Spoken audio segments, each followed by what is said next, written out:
Hey guys, welcome back to my channel. We're going to do a live recap of this week's episode of Teen Mom OG. I'm so freaking happy to have you guys here. It really has been a while. So, this is like the first year that I participated in like the French how do you say it? Like the vacation of August. Like typically people for all of August are like on vacation. Last year I was like, okay, let me work.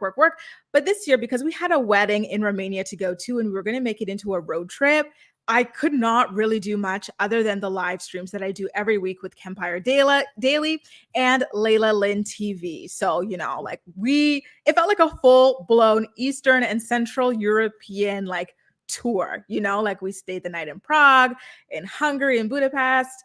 Then, of course, we were in Romania for a week. Then after that, we went to Croatia for like our real vacation. We were there for a week. Then we drove back with like a couple of stops here and there just to rest, stretch our legs and all of that. And then like immediately after we got back, I was in Ottawa for like 10 days. So it's been hectic. I got back yesterday. I slept the whole day. I was exhausted, but I am 1,000% ready to be here with you guys and discuss this week's episode of the show. Thank you again, you guys, for being here. It's so nice to see every single one of you. So let's get into it, right? First of all, how did you feel about the episode? I kind of felt as though Cheyenne really sort of fell out of our good graces. I've got to say, though, that she was always kind of on thin ice with a lot of people, myself included, you guys. I always felt as though when Taylor got the boot, Cheyenne should have gotten the boot.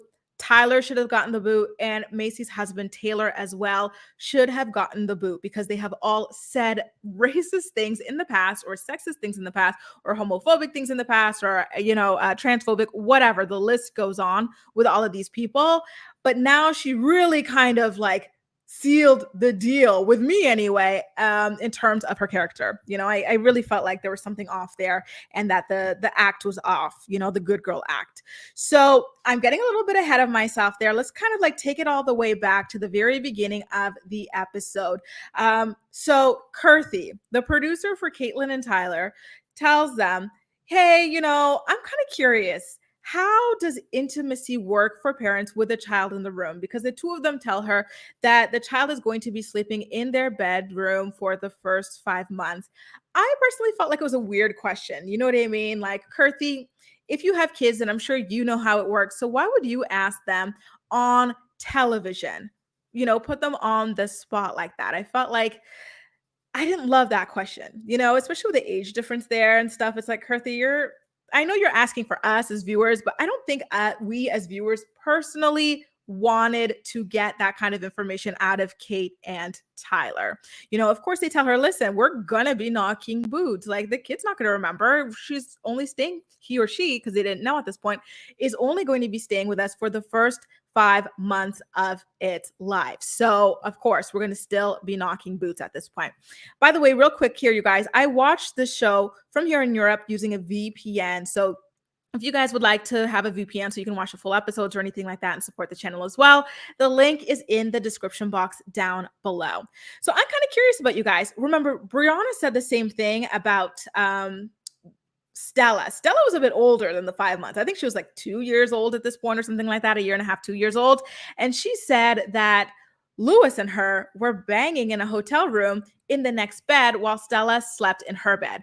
That one made me a little bit uncomfortable because I was kind of like, Lewis is like this guy who doesn't even care for this child. So the fact that you're even going back to banging him is, weird to me, let alone next to this child who doesn't actually know him. And she was a bit older at the time as well. So I'm seeing from a couple of you guys as well that you weren't really all that comfortable with Kirthy's question. You guys were like, listen, I don't think that it was all that like appropriate. I don't think that it was her place. So, okay, I'm seeing that. Okay, good. I'm glad I wasn't the only one. It was a little bit weird for me. I felt bad for these people sometimes.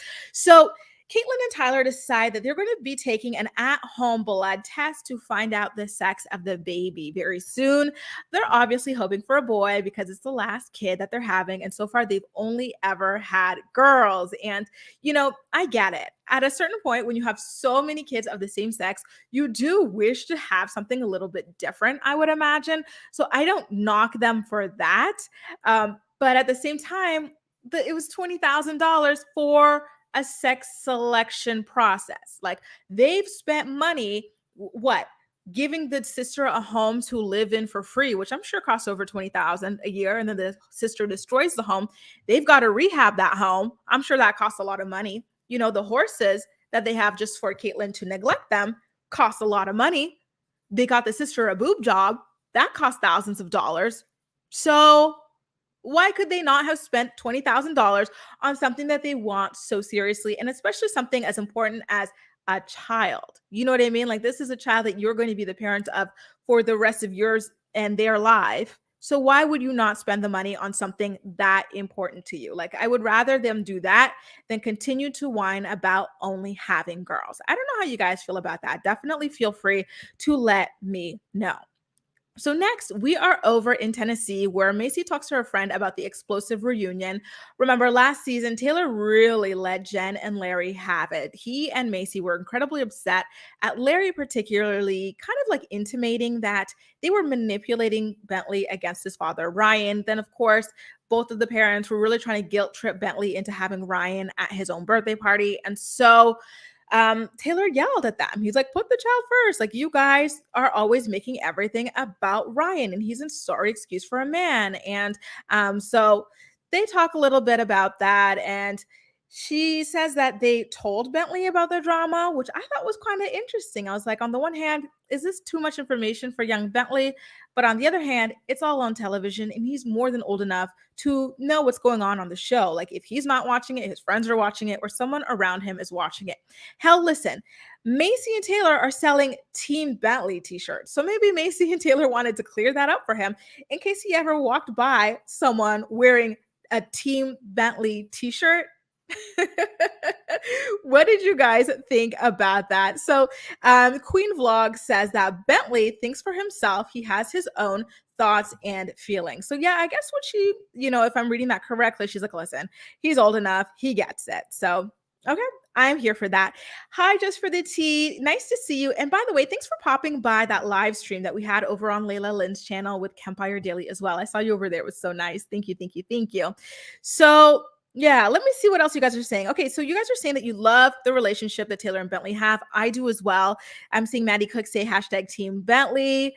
Okay, Bentley deserved a heads up. I do agree. And lastly, Brianna, I completely agree that those t-shirts were stupid. And as well, Maurice had a comment there. Yes, very, very, very, very stupid. And no, Dina, you did not miss the Cheyenne chat. We are getting to that. I have, of course, did any of you guys buy those Team Bentley shirts? I personally did not. And I'm surprised that Macy has not taken them down yet, because it's very odd. Like, she's really trying to feed into this parasocial relationship. It's one thing to do that yourself as an adult, but to put your child in that, I personally don't think that it is a very good idea. So, Tina was asking about Cheyenne, Dina, sorry. So here we are easing over into LA, where Cheyenne goes for another checkup for her pregnancy. So this is not an ultrasound appointment. I guess at the beginning, they didn't know if there would be an ultrasound or not. And so Zach asked, hey, listen, if this is going to be like an ultrasound, please make sure to FaceTime me, because I want to see everything. I want to be there firsthand, which I completely understand. They're pregnant in the middle of a pandemic. So he's not able to make it to every single appointment and be able to go in. Like, he's there driving her and everything, but he's typically having to watch from the sidelines, from the parking lots, if you will. So Cheyenne goes in there, and no, there was no ultrasound done. But they did hear the heartbeat of the baby. And of course, JC, the producer, being someone who's managing the audio for the show, Cheyenne being mic'd up, he did get to hear the heartbeat of the baby. He wanted Zach to hear it as well, but Zach was in the washroom while this was happening. And then Zach comes back, JC tells him about it, and he's pissed that he did not get a heads up from Cheyenne. He did not get a FaceTime call or anything like that. And I really want to know what you guys think about that.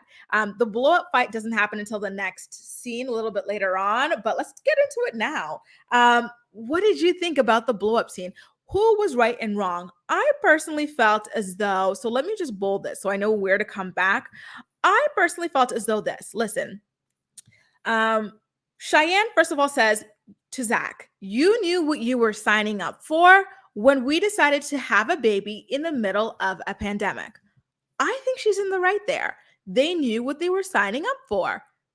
Taylor and Corey had just had their baby Mila in the middle of the pandemic, and it was very like up in the air about whether or not Corey would be able to attend the birth. Like they knew, they saw it firsthand based on their daughter's, Cheyenne's daughter's half sister and what happened there, right?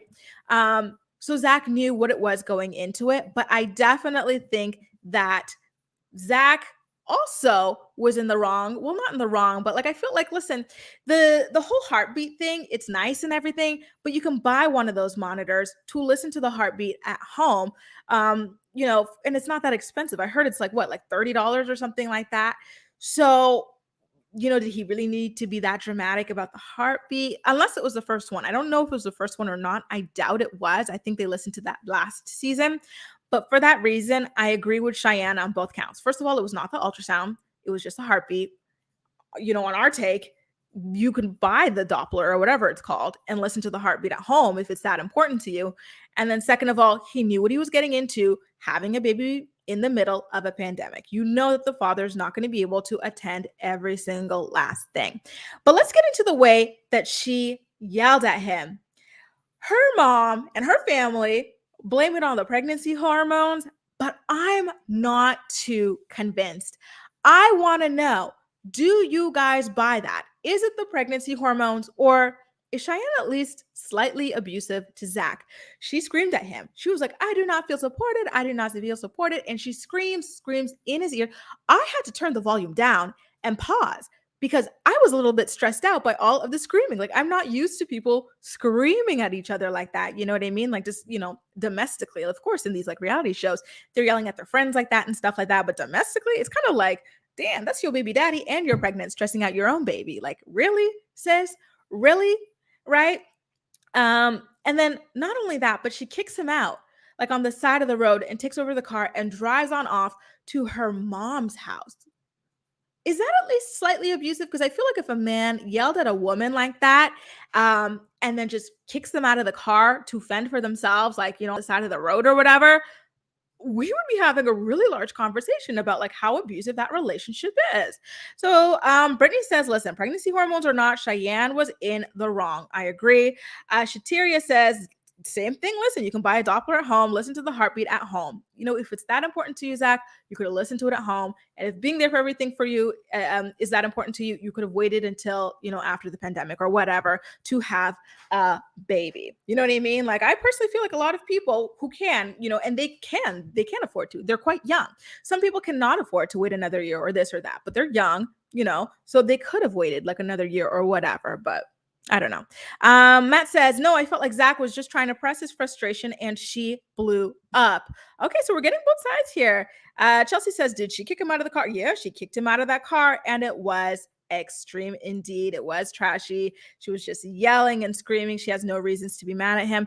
Okay, so I'm seeing that. Yeah, and Victoria, I want to say this. I do agree with you. I think she takes advantage of the fact that this man will never leave her. I don't think he will. I think that she will eventually probably get tired of him. But I don't see Zach ever leaving Cheyenne, so I think she does take advantage of that at least a little bit. Shannon Van is here. Hi, Shan. Hi, everyone. How happy are we to see Grace back? Oh my God, she's so awesome. Thank you, Shan. It's so nice to see you here. So, oh my God, there's a comment here from Margaret, a personal story. She says, my partner left me on the side of the road when I was 8 months pregnant at 2 a.m. That is heartbreaking. See, like, this is very serious. What she did to Zach, like, my jaw was on the floor at that point. I was like, really? You're going to just leave him here over an argument? Over a heartbeat that you guys could why couldn't like they kind of meet in the middle? Cheyenne has been pregnant before. She's obviously got Ryder. So I'm sure she knows that she can buy this sort of thing. So why could they not have made that kind of a compromise? You know what I mean? Like what happened to Zach and what happened to Margaret as well is wrong. I don't think that there's any excuse for treating your partner like this. And I feel sorry that it happened to Zach. I feel sorry that it happened to Margaret. And I feel sorry for whoever else it happens to. I don't think it's right at all. And I'm really, happy to see people kind of wake up to this about Cheyenne. Like we tried to give her a chance, y'all, despite all of the kind of drama that she came into the show with. But And you know what? Rebel with a cause. She's right. Remember that episode where that guy left that woman on the side of the road She was that Latina girl. I forget her name, but they had the twins together. Yes, fresh C-section scar. Uh-huh. I remember being flabbergasted by that. Thank you so much for bringing that up. I don't know how I forgot about it, but it is a little bit reminiscent of that, isn't it? C. Siren says she was wrong, but nobody's perfect. He clearly forgave her. And I agree with that as well. And she continues on to say that they were both being emo, which is absolutely true. Hi, Carrie. You are not too late. Don't worry. We are just getting into the swing of things. Last question on this topic, you guys. I really want to know, how did you feel about the fact that Zach had to come back? First of all, JC having to drive Zach in the teen mom van to her parents' house, to her mother's house, to get the key to the house. At that point, another alarm bell rings for me, which is, does this man not have a key to the house that he shares with his pregnant girlfriend? Did that stick out to anybody else? Isn't that weird, you guys? Is that another kind of like, point of their relationship? Because I really want to know. I kind of, took pause for a second too. Can you imagine you live with somebody and you don't have a key to the house? So like every time you want to go in and go out, you have to go through them or whatever. That's kind of weird. It reminded me of Adrienne Bailon. She was talking about how, on the reel, about how she had this boyfriend where she gave him the key to her house, blah, blah, blah. But then he would never reciprocate that. Like she didn't have a key to his own house. So she would always have to like wait outside the house or keep herself busy at a coffee shop or something anytime she wanted to come back to the house and he was still at work or something. And I'm like, you guys, I don't think that's very, healthy of a dynamic. Anyway, Jamie says, I think she uses the hormones as an excuse. Zach even called her out about it. And I feel like she's a bully to him. I can completely agree. And on the topic of this hormone thing, you guys, let's take a look at a time when Cheyenne was not pregnant, okay? And she still treated Zach like dirt. And she, essentially, in my opinion, appeared to try to physically assault him at a certain point. So I'm going to play this video for you. So this is at a party, okay, on their first season. And she was upset with him. She was very drunk and she decides to kick him out of the party, but not before she violently tries to shove him. So let's take a look.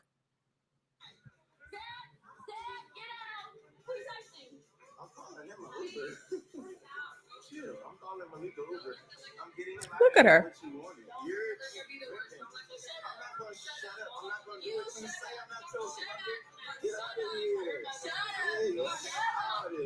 Here she goes. Boom. Shoves him.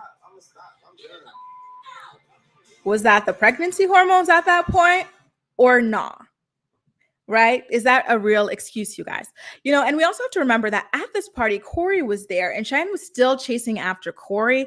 So I think that she was, kind of just trying to like let Corey know, listen, like I will drop this guy for you. He's been raising your child. He's been helping me since before I even knew you were the baby daddy, but I will drop him for you. If you're ready, boo, I will drop him for you.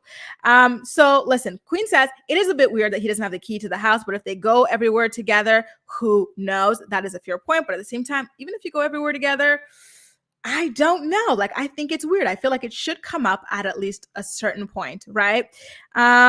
Let's see. Cheyenne is wrong. Men get the short end of the stick as far as involvement during pregnancy. Women carry the baby, feel the kicks and all that. Appointments are one way that men can feel connected. And I do think it's important for a man to feel connected, to the kid and everything. She had the car keys. So I guess, okay, so he must have kept his own keys in the ignition then. Okay, I can see that. He must have kept the keys in the ignition. That is a possibility. That isn't a possibility for sure. And Slenderman is right. It does go both ways. Now that I'm thinking about that comment, now I'm like, okay, maybe that is what it was. That he left the keys in the ignition when he got kicked out of the car. And that's why Cheyenne had all of the keys and he had to go there to get them. But at the same time, it's like, okay, well, if she doesn't have the car keys herself, then how would he take the house keys? How would she get home with the car, right? I'm a little bit interested here. I'm very, very kind of curious about this. And some of you guys are telling me, I'm seeing these comments about young and pregnant. I will be taking a look at it, you guys, and seeing if I want to recap it. I have to be honest with you guys. There's this one girl on that show that I can't, like, I don't know, something about her just repels me from the show in general. I'm not going to tell you the name of her. So I haven't really been into watching it yet, but I will give it a look and a try and see if I can do some recaps. They will be live stream recaps though, by the way, if I do recap that. By the way, speaking of people that I cannot stand, I cannot believe that we have to sit through another season of Mackenzie and Josh's fake relationship, like drama storylines. Like I had it with them, last season. I really liked her first season, didn't like her sophomore season, and I don't think I'm going to like her this season either. But I do have to say, on a more positive note, it was quite sweet of her to go and visit her dad in Oklahoma. Remember, her dad had a quadruple heart surgery, and so he's still recovering from that. Of course, he's mourning the loss of his wife and everything. So it was nice for her to take a break from Florida to go and visit him and bring the kids over to him as well. So now we're back in Indiana for the first time this season. We're deadbeat Portwood FaceTimes her mom to complain about her daughter, Leah, not wanting to spend time with her. And so she, of course, is still claiming that the reason why Leah does not want to spend time with her is because she's being coached to say things like that. And of course, she dry cries, meaning she cries with no tears coming down. Why is she really standing by this theory, this conspiracy theory that Leah was coached into not wanting to spend time with her? We clearly watched over the years as Leah begged her to spend time with her. Leah would follow her. Remember that one season when she was dating Matt and she went to a bathroom in the restaurant and Leah followed her down there, and she said that she wanted to spend as much time with her because she never gets to spend time with her and she doesn't know the next time that she'll see this woman. Leah wanted to, and Gary and Christina always left that door open for her. But Amber had always had a boyfriend or whatever as her priority. If it wasn't a boyfriend, it was a breakup that she was mourning. She always had time for those things, but never for her daughter. So I completely understand why Leah would not want to really spend time with her, especially given that she does have a mother figure in her house in Leah. She's got a mother already. So she doesn't need this, crazy cousin coming around. So back down in Tennessee, Taylor thinks that his reunion outburst made things worse for Bentley.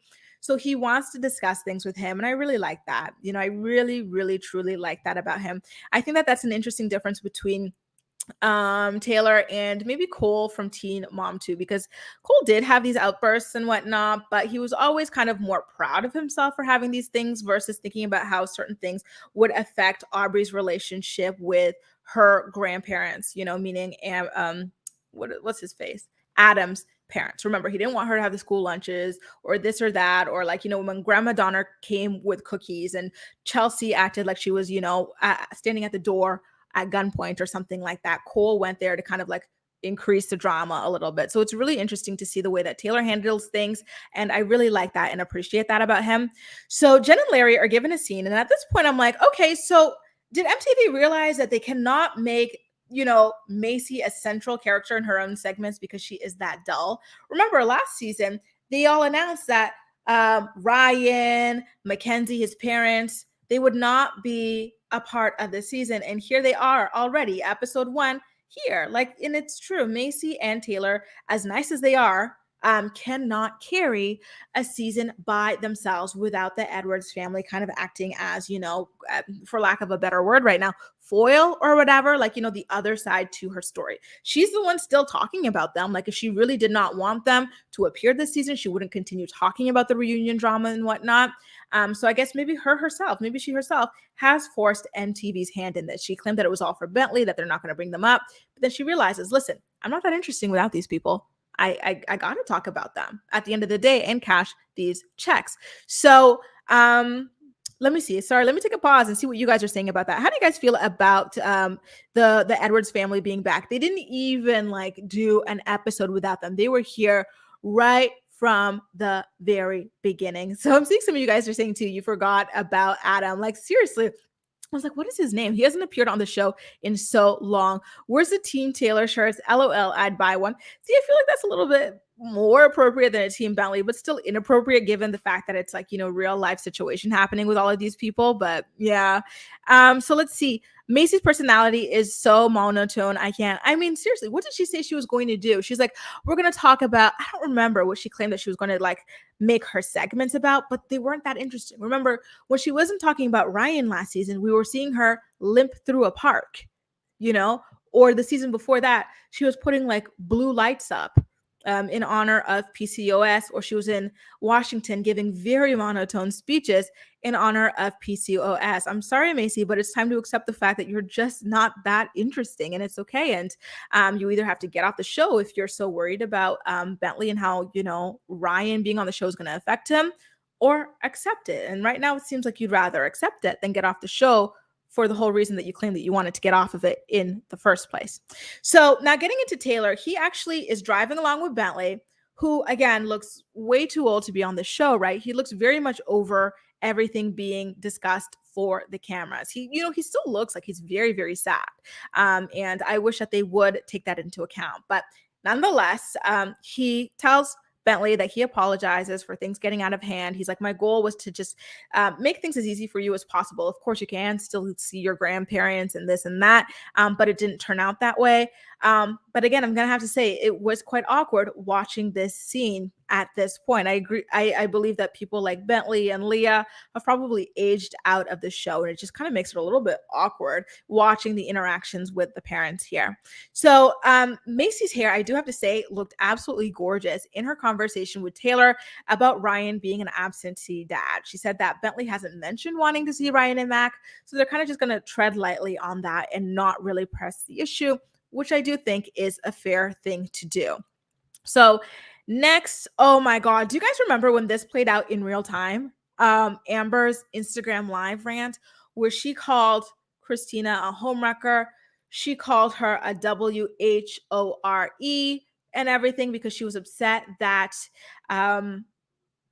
Leah didn't want to spend more time with her, because that made it onto the season. I remember it playing out in live real time. I remember like discussing it on the channel and everything, but watching it again now, I'm like, I still cannot believe that she did that. It was crazy. So let's see here. Basically, what happens is we get to see a little bit of a clip of everything that Amber said. And then later she's talking to her producer or whatever, and she's claiming that Christina, the one who takes Leah to and from school every day, who helps her brush her teeth, takes her to the doctor, takes her to the dentist, takes her to the pumpkin patch, you know, does everything for her. She claims that Christina doesn't do anything for Leah or take care of her. But then she simultaneously admits that Leah has not stayed with her in over 20 months. So it's kind of like, then what do you think that Christina's doing in the house? She's living in the house for over 20 months, for years, with Leah, you know, and we've seen her do all of these things. So what does Amber think in a parallel universe is really going on? I know people like to hype up Gary, but listen, Gary is lazy. You know, I think Christina does the majority of, you know, the parenting and the child rearing in that house, because when he and Amber initially broke up and moved out of the home together, he had Leah with his mom all the time. His mom was doing the heavy lifting when it came to Leah. Then he got with Christina, and Christina started doing the heavy lifting with Leah, and of course with Emily as well. Yes, he's really into the farming these days, which is awesome. He's growing a lot of tomatoes and all sorts of fruits and, you know, eggs and this and that. But I think when it comes to the kids, it's safe to say that Christina does the majority of the work. So she, you know, I'm kind of curious about you guys' opinion of her calling Christina all kinds of WHOREs and homewreckers. She's claiming, listen, while I was in prison, Gary was telling me that we're still together. We're going to be together when we get out, blah, blah, blah, blah. And then come to find out he had been allegedly cheating on me with Christina this entire time. I personally think that Gary is a homewrecker in that situation, the same way that Christina is a homewrecker in her own situation with her now ex-husband, because Gary was the one allegedly in the relationship with Amber. And I do believe her on this, because remember, old Gary was so manipulative to her, always back and forth with her. And I believe he kind of low-key admitted this as well last season and the initial season when she got out of prison. And then Christina was a homewrecker in her own situation with her husband, because she was the one who was married to her husband at that point. I don't believe that Christina wrecked the home here. This was Gary's responsibility, but she can be called that, like in her own situation with her own husband personally. So I do have to say, listen, this is what Gary and Christina get after the way that they defended Amber tooth and nail, a lot more than a normal co-parenting relationship. When she was out there allegedly attacking her baby daddy Andrew with a machete while he was holding their child. They victim blamed the hell out of him. They traveled to go to court with Amber and defend her. And they filmed multiple scenes victim blaming Andrew and trying to malign his character. So I always say, listen, when you do clownery, the clownery always comes back to bite. Like, this is their karma for the way that they rode so hard for her, like harder than necessary.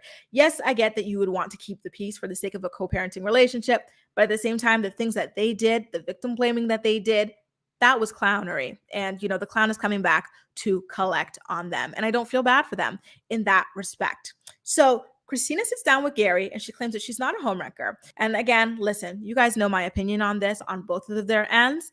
And then the two of them sit down and talk about how this is yet another embarrassment for Leah. But at the same time, here you are rehashing it on a television show that has even more reach than Amber's Instagram live session. So are you really concerned about embarrassing Leah, or are you just upset that you didn't get a cut of the check when Leah was being embarrassed? You really cannot have it both ways. You really cannot. Like, I think that if they really cared about that, then they probably would have just pulled the plug on this show at this point. And I really do think that they probably should at this point. And I do agree with you, Edgy, because Andrew's past showed that he did have a lot of issues as well. And he, in my opinion, abused some of his ex-girlfriends as well and stalked them. Like, he did have charges against him. But in this instance, he was the victim. And what Amber did to him was, indefensible, personally. So now let's get into Mackenzie again. So she and her siblings, first of all, she was talking with her sister, and her sister was talking about how she would find like random snacks in the dad's room, and he just popped up with a Pringles can. And when she asked him where that Pringles can came from, he said that, I don't know, he just found it. I thought this entire time that snacks and Pringles can were code words for like drugs or something, or like tobacco or whatever. You know what I mean? Like, I was like, oh, is he putting like tobacco under his tongue? Is he chewing? Like, you know what I mean? Like how Ryan used to do. But they hold an intervention for him about him eating junk food. And I was like, oh my God, it's going to sound so weird, but this is almost like so cute and wholesome, because I'm used to like, like the Ryans nodding out like crazy, the Adams, the people addicted to like the heroin, the meth or whatever. But here they are having an intervention because this guy who is mourning the death of his wife is eating too many Pringles. And I'm like, wow, okay. Like, okay. So they did also offer, one of the sons, he offered for his wife to do like a dietitian sort of thing for the dad as well. I was like, okay, that's nice. They're going to be meal planning. I think maybe even cooking for him or whatever. That's awesome. But again, I was like, an intervention for this. He's not even like obese or anything. But listen, this is a very like hardcore into fitness family. So to them, I guess he's borderline there. I don't know. I really don't know. But I remember going like, oh, all this over a Pringles can? Are you sure there wasn't like, any drugs in there? Pink Jeep Kiki. Hey girl, she says, I think they said Ryan's parents were going to be on the first episodes, but they won't be there later. Oh, okay. Thank you so much for the correction. Okay, that's good to know, because I want to know what happens with Macy's storylines when Ryan goes. Okay, I'm seeing you guys had similar ideas there where you were like, okay, what was going on? Like all of this, really? Siren says that scene with Mackenzie's dad was sad. It was also sad when he was talking about he doesn't think he's depressed. He's like, I don't think I'm depressed, but I will talk to somebody. And it's like, a lot of times people don't think or know that they're depressed until they really hit that low. Quinn says he's diabetic, so he could die. Okay. That's very interesting to know. Okay. I'm seeing he's diabetic here. Thank you guys. But oh my God, I still have to say, I remember it being like, oh my God, what a relief, because I really thought he had tobacco or something like really crazy in there that like, he was kind of disguising in a Pringles can. So back to the Cheyenne and Zach thing for a little bit, you guys. He was talking to JC at the side of the road, and he was like, listen, I had to stand up for myself. No one ever stands up for themselves around Cheyenne, and that's why she can't handle it, and she resorts to screaming, which I do believe is probably true when it comes to Cheyenne, especially now with that MTV money and fame and attention, right? So my other question for you guys too, which I forgot to go over a little bit earlier, when Cheyenne was driving on her way to her mother's house, Do you remember what she said? She claimed that Zach was yelling at her, but she was the one screaming like a damn banshee. I was like, that is not fair, Shy. Don't lie and flip the script on what really happened. You were screaming at that man, like at the top of your lungs in an enclosed car, and then you kicked him out of the car and put him on the side of the damn road. Are you really going to play victim now? That's not fair. She could have at least turned around or something, like I don't know. I really did not appreciate that on her part. And that pushed her even further down to me, like in terms of how I looked at her. I was very, very much disappointed, especially when you realize this was the man that was there for her when she was pregnant um, by Corey, and he was there for her while she was trying to figure out who the baby daddy was. Because apparently she was, laying it low. But what is it called? Laying it low, spreading it wide for a couple of people at the same time, unprotected, and then he was there helping to raise this daughter as well before she, first of all, put her hands on him. And second of all, chose Corey over him only to get curved by Corey and turn back around and come back with her tail between her legs to this man. I really genuinely feel bad for him. And the fact that she was out there, like, lying to her parents so that when he came over to get his keys, the parents were looking at him crazy, like, why are you yelling at a pregnant woman? But at the same time, the parents were like blaming everything, both of them, on the pregnancy hormones. And I don't think that's fair. I almost think that like they're kind of gaslighting him, at that point. It's like, really? I'm pretty sure your daughter's abusing him. Sorry, not sorry, but I'm pretty sure that's what's happening. Don't blame it on, the pregnancy hormones or anything like that. So listen, not only that, but then later on, JC is talking to her about filming or something, I guess. We don't see his part of the conversation, but like when we get back to them in LA or whatever, there's a scene of her just coming out of the house, literally screaming at JC as well, saying, I'm not filming. Don't talk to me. F you, F you, F you too, before she gets back in the house and slams the door. Like there was a lot going on with Cheyenne this episode, you guys. And I don't know that she can ever recover. Well, not ever, but like I don't know that she will recover from it this season because this is rough. This is brutal, you guys. Like the way that she treated him, the way she lied about the way that he treated her, and then the way she treated JC, the cameraman, and the rest of production. I don't know that there's an excuse for it. Shannon says she thinks that Zach also yelled, but MTV cut it. I'd be interested to know. I would like to see if they like tweeted about it or anything like that. But so far, based off what we've seen, we've only seen Cheyenne yelling. So that's kind of, where I've kind of just got to take my opinion of this from. Yeah, Nina says that she was sounding like Farrah. And it actually did remind me of that that episode where Farrah was yelling at, who was it? Larry. She's like, why are you so blah, blah, blah, trash or whatever? I was like, oh, damn. Cheyenne, I think this MTV, this Teen Mom, whatever fame is kind of getting to your head at this point. And I think that she kind of might need to come back down to earth a little bit. Has she apologized yet, you guys? Listen, I just landed back home yesterday and I was sleeping the whole day. So I haven't really been catching up on the social media, the podcast, anything like that. But I would be curious to know, like, has she apologized? Has she spoken out about the way that she acted at this point? Because I think it really does deserve some sort of an explanation. I think that can help people kind of like warm back up to her because at this moment it's not looking very good. And speaking of people that the audience doesn't really like, Amber, she was hoping that only her fans would see her public IG meltdown about Gary and Christina. I'm like, that's like the dumbest explanation ever. You posted this publicly. You don't have like a members only, like a fans only section. Like this is a public Instagram followed by over 1 million people. And you know that a lot of the people who follow you don't even like you because you're always having meltdowns about it on Instagram. So how do you all of a sudden try to play it off like you thought only people that liked you watched your stuff and followed you? That was her excuse about it. And so then she tells her producer, and she's been trying to text and call Gary and Christina, but that she's now being ignored and everything. And she just acts like so miffed by it. Like, oh my God, like they're ignoring me after I called them the wife a homewrecker, a WHORE, after I accused them of manipulating my child and like not being good parents to the child that they've been raising by themselves without me. Like she really does feel like she's a victim in all of this. But what's even worse is that her producer, she's another one of like my arch nemesis Kristen types, like she's trying to amp Amber up to really truly believe that she is the victim in all of this. She's like, oh my God, they're not talking to you. They're not picking up your calls and you keep trying. Like, I see it. You keep trying. Like, really, sis?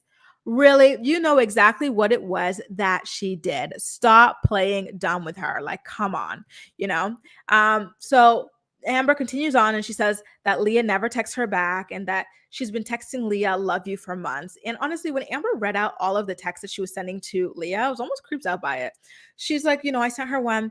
Here it says, love you. The other one says, hope you're having a good day. Love you. The other one says, love you with 3 dots. This one says, love you with a heart. And she never responds to any of it. I'm like, well, take a hint, do something else. Like, ask her about her date, something. Like, it's just so weird to keep texting this girl the same thing. She's obviously not ready to receive it from you. She's obviously not ready to return it. So drop that and move on to something else. You know what I mean? But either way, I say good on Leah for cutting out the toxicity. I think that if Amber really wanted to fix this relationship, she would ask about getting into therapy, the two of them together, or maybe all of them as a family or something, so that, she can kind of see what she can do to repair it from a professional perspective, rather than her just going to her therapist alone and, acting like she's the victim in all of this, when the real victim, of course, is her daughter, Leah, who was neglected for years by Amber at the end of the day. So the producer then tells Amber that she wants for her and Leah to be close again. And then Amber claims that they are close. And I was like, sis, are you well? You were literally just saying that the girl never responds to your text messages. So what do you mean you're close? You said that she has not stayed with you in over 20 months. That's like a year and a half. Then you're saying that she hasn't responded to you in months. Close where? When she said that, the song Stan by Eminem started going through my head because I was like, this is kind of creepy because Stan also thought that he was close with Eminem. Like, come on. Jeez.